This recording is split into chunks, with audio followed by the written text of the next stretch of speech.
Governor Tony Evers is proposing sweeping prison and correction reforms as part of his budget, including closing down one of the state's oldest prisons.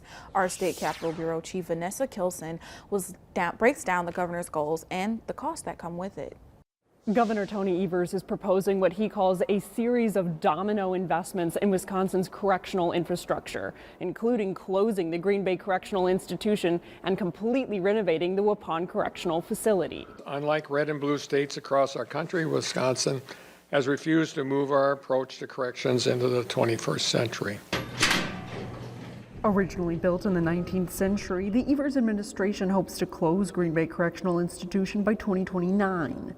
Any plan to close an adult institution must be comprehensive. In its place, Waupun Correctional Facility will have a complete makeover into Wisconsin's first vocational village, providing trade training to inmates before being released. We're going to reimagine Waupun Correctional Institution. The plans come after these facilities made headlines for numerous prisoner deaths, allegations of inmate abuse, and understaffing. Safety is the value that underpins everything the Department of Corrections does. Also on the docket, shuttering Lincoln Hills and Copper Lake, a youth prison that's faced years of scrutiny, and moving those youth to facilities in Racine, Milwaukee, Dane County, and up north. It is a comprehensive and cohesive plan to address long-standing issues within our correctional system while investing taxpayer dollars wisely.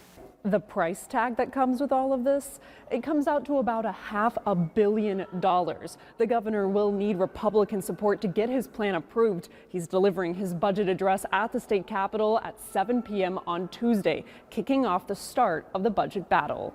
From the state capitol, Vanessa Kilson.